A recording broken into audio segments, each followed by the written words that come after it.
Hey everybody, this is Killer Arcade Games. Today is a little bit of an unusual video.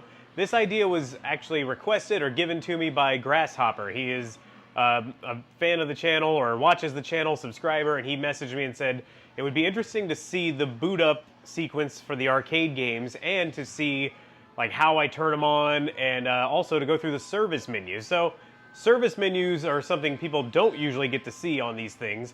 And I always kind of assumed a lot of people didn't really find them that interesting, but I know I personally thought they were interesting. I always loved seeing them when I was younger, the rare chance that I would get if one of the operators would open the machine and go into the menus. I thought it was really cool to see, so I decided I'm gonna probably just make a series of videos if this one does well. I'm gonna start with MK4 as the title probably suggested, but I have other games. I have several other games we can go through. I'm not gonna bother with the one-ups, obviously, unless you guys really want to see maybe Blitz or some stuff like that, but I also have Target Terror here, which has a lot of options. So let's try starting with MK4, and if you guys find it interesting, let me know in the comments and I'll continue with the series. So for a lack of a better way to show you this, these are the only ones that are actually exposed right now. These are my Casa mini smart plug things. I just plug the games or whatever I want to power on a smart switch into these, and that way I can use an app to turn them off and on, which I'll demonstrate in just a second here for you. Using this Casa app to turn on the arcades is incredibly easy. For example, I'm going to turn on MK4 now. And there we go. It is booting up. I'm going to hit Killer Instinct. Let's do Killer Instinct 1. Let's do KI2 as well. Very easy to turn stuff on, very quick. Well, here we have it, the Mortal Kombat 4 arcade machine.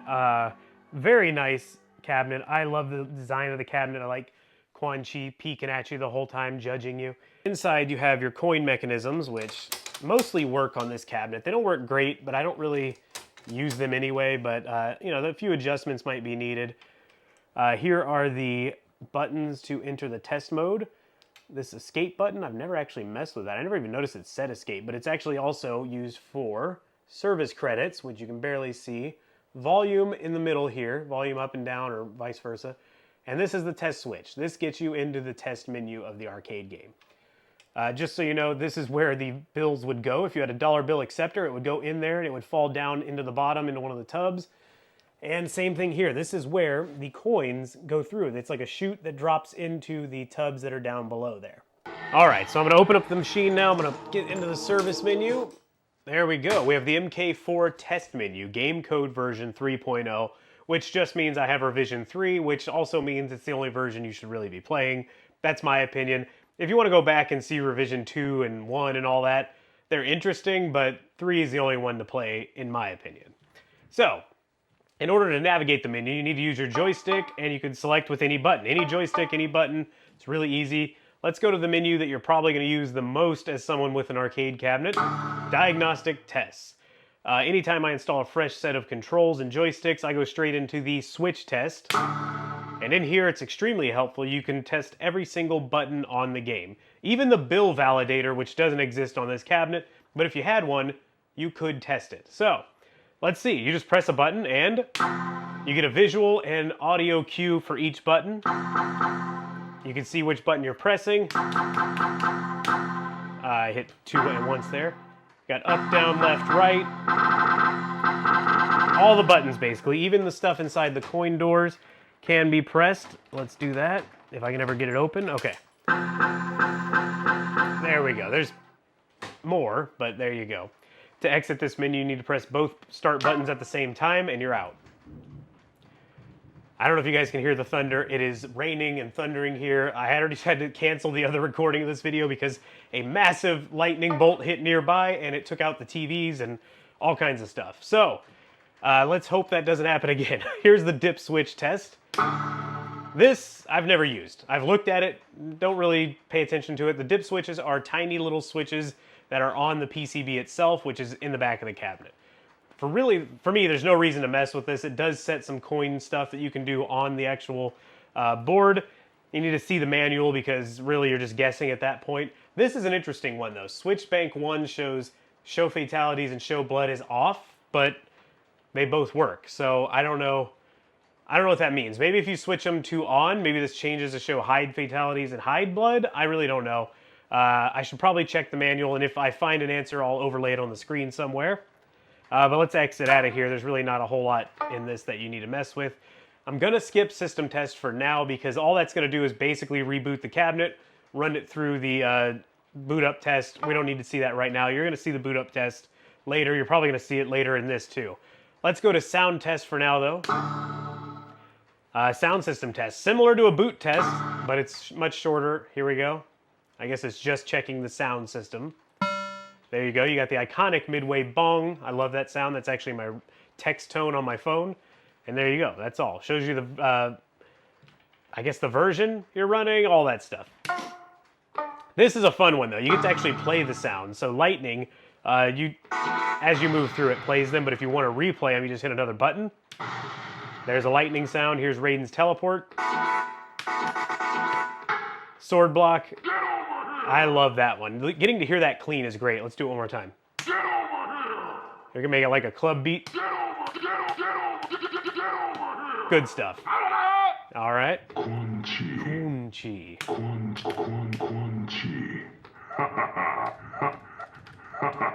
Choose your destiny. There's more in here than I remembered, really.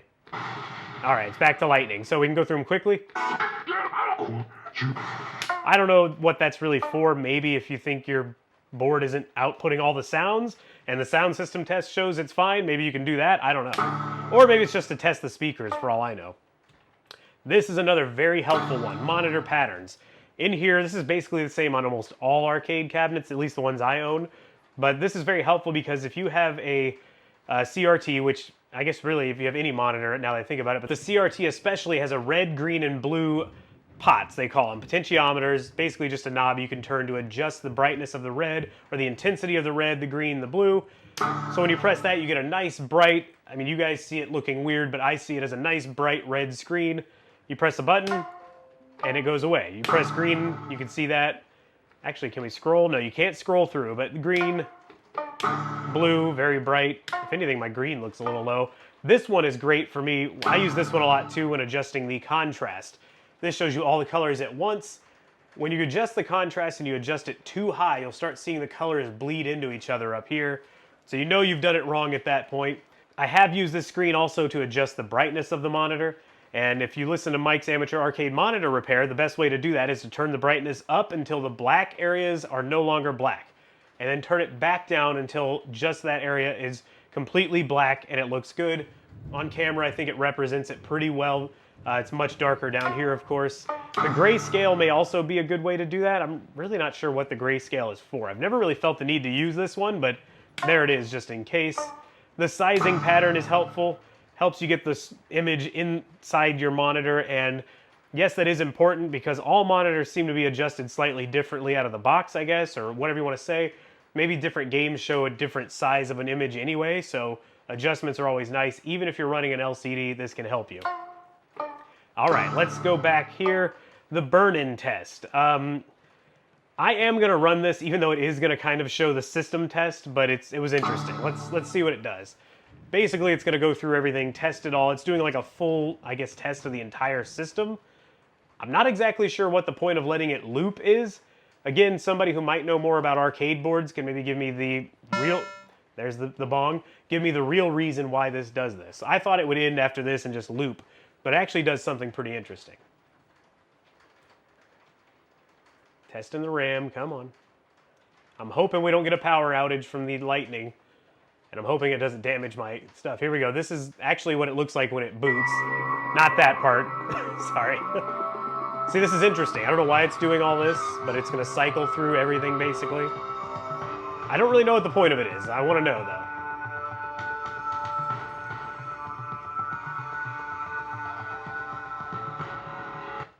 though. And there we go. So it'll just keep looping this test, and it keeps count of how many times it does it. I understand the one test. I don't understand the reason for all of them, but it looks like everything worked fine, which is great. We have a coin counter test. There is a meter down inside of the coin box. So where the tubs are that catch the coins, underneath that, there is a coin meter built into the cabinet. It's a physical meter, and I'm pretty sure if you press these buttons, it's going to add one more tick to each meter, and in this case, I believe it only has 1 meter. So I don't really know what the point of that is either. I guess I know what the point of it is. If you think your meter is broken, you can test it that way. But the meter is basically there to count the coins as they go through that And it's kind of like an odometer in a weird way. It's going to keep a more accurate count because a lot of the audits in the system can be reset in the software. So, for example, by the way, on that coin counter, when I used to work at an arcade, every Sunday night, we would go pull the tokens, which we would have to do every night. But every Sunday night, pull all the tokens out of the machines, write down, or someone would follow you around with a pen and paper, and they would write down, I guess, the meter number, and then you would take it back to the computer. The manager was inputting it all and seeing how much each game was making per week. That's why that meter is important, because sometimes a battery can fail on the motherboard or on the PCB of this cabinet, and it might lose all of the game audit or coin bookkeeping information. So this thing is a physical counter that, as far as I know, can't be reset without opening it up. It's coin bookkeeping, here we go. This is basically what I talked about. Now, the only reason this has stuff on here, any information on here, is this PCB used to be in an Arcade 1-Up cabinet. I bought it from a guy who made the cabinet. Daniel, he sold it to me, and it was the only way I could own a Mortal Kombat 4 cabinet at the time. That was before I had this room I'm in now, which is my shedcade, my backyard arcade, and now I can have the full size, so I just took that board when I found an MK4 cabinet and put it in there. The interesting thing is, though, total plays, 1997. That's the year the game came out. I thought that was a funny coincidence. I don't know why there's a graphical glitch here, but I'm not worried about it because it's probably just I assume it's a coding error, but this is a, I guess, more clear representation of how much each slot is getting. And that information is helpful to an operator because you may not know you have one slot out without physically testing them. And that's a great way to know. You could have had a jam in one side, or you could have a problematic coin slot. And if one side is way lower than the other, it's probably because people are failing to use that slot, so you know you probably need to fix it, replace it, whatever it is. Here's the game audits menu. This is my favorite. Anytime I buy an arcade cabinet, the first thing I do is boot it up, make sure it works, boot it up, and go right into the service menu and see how much time this machine has been on. Again, this information can be reset in the utilities menu. You'll see that later. But in here, it shows, I don't know why it has a second menu. Here, you have to go through this step to, hey, let's watch the game audit. All right, great. It shows you, in this case, how many times each character has been chosen. This is the one I always love the most. The hours game was on, 1,329 hours, 23 minutes, and 25 seconds. I can't do the math off the top of my head. That translates to a certain number of days. But I always find that really interesting because if you get one that hasn't been reset that's been in an arcade, it can have a huge amount of numbers and you're like, wow, that's crazy. Now keep in mind, like I said earlier, if the little coin battery that holds all this or powers the memory bank that holds all this information, if that battery fails or is taken out, I believe it loses all that information, which is kind of a weird issue, I guess, with these cabinets. I don't know why they ever let that happen, but I guess it could be a limitation of the times and the memory back then, but anyway. This shows you a lot of interesting information. Hours with one player, 86 hours. Two players, 17 hours, which is funny because it's always ever just me in here. So that's mostly me just messing around, but yeah, total plays, 1997. Player 1 continues, 274. Player 2 is higher because usually I'm fighting against no one to do fatalities, to just kind of screw around, and that's that information. Dogs. This is interesting. If you're a Midway fan, a Mortal Kombat fan, watchdog errors is usually stuff that shows up in here, and they limited it or shortened it to just say dogs, which probably confuses the heck out of people who didn't know much about it. But it does have an error count, and that's what that is. That's 10 times the game has crashed and needed to reboot itself. Why does it crash? Well, in this case, I actually know kind of how to crash this game, which is by doing Reptile's acid vomit fatality. If you do it against Scorpion, it seems to crash it the most. For some reason, as his skin and body parts are falling off, the game freezes and it will reboot, and that's usually what's counting that. And I have had a few times where I just try to actually make it crash. Now, LOFS, L-O-F-F-S, loss of something, I don't know what that is. I need to check the manual again. If I figure out what it is, I'll put it on the screen somewhere. But I don't know what that is. That's a weird one. 4-player games, 23. That just means where you do the 2-on-2 when you start the game. So that's all for the audits menu in this case. Let's go down to the game adjustments menu. This one is where, you know, you can change the difficulty, all that. Standard pricing, we can go in here and look. They have different pricing modes, which one of 65 different pricing modes, by the way. In this case, the standard is 2 coins to start, 2 coins to continue. 1 credit is 1 coin. Excuse me. Coin left would be a 25-cent piece, 20, all that stuff. Bill validator, $1. Now, if you change these, you could start adjusting the price to play. In this case, it would be 2 to start, 1 to continue. I remember as a kid, there was a few arcades that were trying to entice you to keep playing, so they would drop the continue price. It goes from there. 1 to start, 1 to continue. 1 to start, 1 to continue. 1 credit equals 2 coins. It goes crazy. It even goes into different, I believe, currencies. I don't know. Oh, here we go. German. 1 credit is 1 DM. All that stuff. I'm going to take it back down. I'm not going to go through all of them because it could go forever. But it's pretty interesting how it's set up that way. Oh, Hungary is 65. Hungary is all the way down at 65. Forint. I don't know what that means. All right, let's go back here. Let's get out of the screen. Yeah. Now I'm nervous. I hope I didn't mess something up. Custom pricing. I've never actually messed with this. You can actually just screw around. Wow, that's cool. I've never even looked at this menu. You can actually just change stuff for custom pricing. I'm not sure what the reason for this may be. It could be maybe if you had maybe a card system installed on your cabinet where you swipe a game card. Maybe you can have it do custom stuff here, but we're getting out of there. Mechanical counters. Don't know what this is. Let's see. Use the joystick to select an item, blah, blah. Sets the number of totalizer clicks for each coin. Okay, so I think this is for that meter that's down in the bottom. It's going to set how much it changes the meter. We're just going to move on from that because that's a weird one. I don't want to be messing around in there too much. Bill validator. Not installed. Sets whether or not there is a bill validator installed. Check yes for yes. In my case, there is not one. We're going to hit no. Free play. Of course, we love free play, right? It's on. The only reason I don't like free play is I like hearing the coin sounds. I like hearing when you drop a coin in, almost all games would make a cool sound. In this case, the machine says outstanding, which I liked. But we're just going with free play because it's easier. If I have guests over, no one knows how to play a game. Game difficulty. I keep mine on the standard factory setting in this case. Medium is good. It goes all the way up to extra hard. Down to, well, we'll go back this way. Extra hard is the hardest. Hard is the 4th setting. Medium is the 3rd. 2 is easy. And 1 is extra easy. Really, for me, who plays this game a lot, medium seems very fair, I guess. I can beat the game on the hardest tower, on the hardest difficulty without dying, so I'm fine with medium. Discount continue. It has a whole setting for this. Allows players to continue in a 4-player game. Oh, allows players to continue into 4-player play from a 2-player game. Okay, well, there you go. I've never messed with that. Attract mode sounds. This just turns on if you want the attract mode music to play. The fighting, the greatest warrior is thing, all that stuff will play with audio. If you turn it to off, the game will just be silent when it's in attract mode. Personally, I can't stand that. I always hated when we would have kind of an annoying game at the arcade or game that someone thought the attract music was annoying for, and some employee would sneak over and turn stuff like that off or turn the volume down. I can't stand that. If I ran my own arcade, I would literally fire someone for doing that. These games need their attract mode. They need to attract people to them. It would make me nuts. You may not like it, but you're being paid to be here. Just listen to the music. Utilities. This, I'm not going to do too much because it just does this stuff, but it's very obvious what it does. Clear credits. If you have a bunch of credits in the machine, maybe some kid broke into your machine or found some way to get in and get too many credits for free, you go in here, you hit that, it gets rid of any credits that are in the machine currently. This is the same deal here. Clear coin counters. I think that clears the tracking. That's what it does. So if you want to reset how much the game is made, hit that button.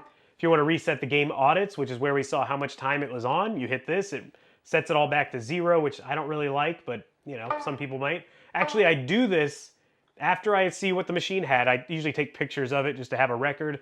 And then I will reset it so I know how much I'm using the machine.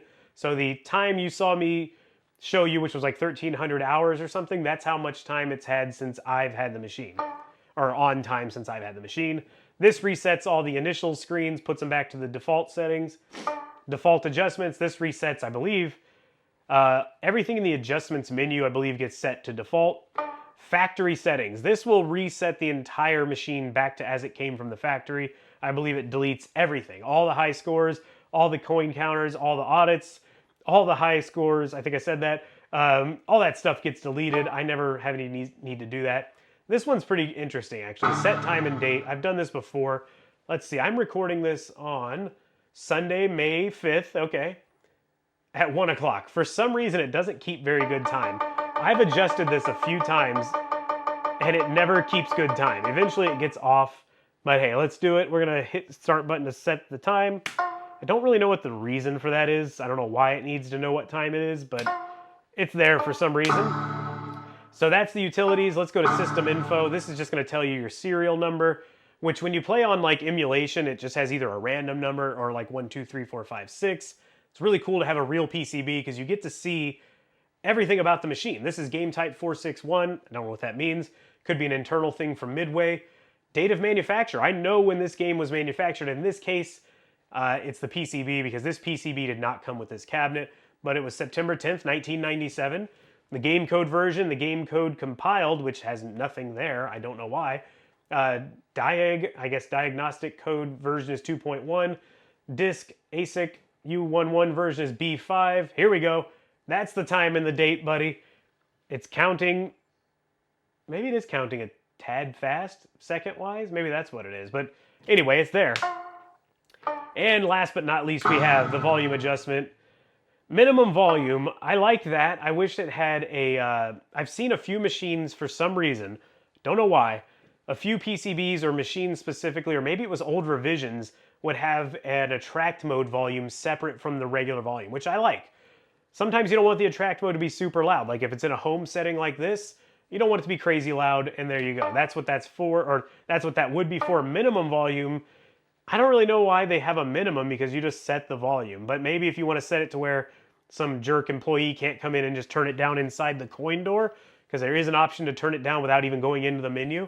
Maybe that's what it is. You can set the minimum to, mine's set at 0 right now. Factory is 15. Let's go back to factory. Because I believe that's what I set it on when I'm streaming. Or no, I set it to 25. But that's pretty cool. But here we go. It plays music. You can turn it up. This machine is actually really loud. You're not going to be able to tell on video, but inside of this shed cave, this is a very loud game. It's only at 35. Let's turn it up. Let's really crank it. It's pretty crazy. I don't want to leave it up too high because the speakers are old. I don't need to be like tearing a cone. But there you go. I like to keep it at 35. It competes nicely with all the machines in here. And that's it. That's the test menu of Mortal Kombat 4. So that is all the stuff inside the service menu on Mortal Kombat 4. I know it was a lot. I didn't mean for the video to go this long, but it did. Let's at least take a quick look at the boot up process. Now we're going to look at the boot up sequence for Mortal Kombat 4, the arcade game. 3, 2, 1, on.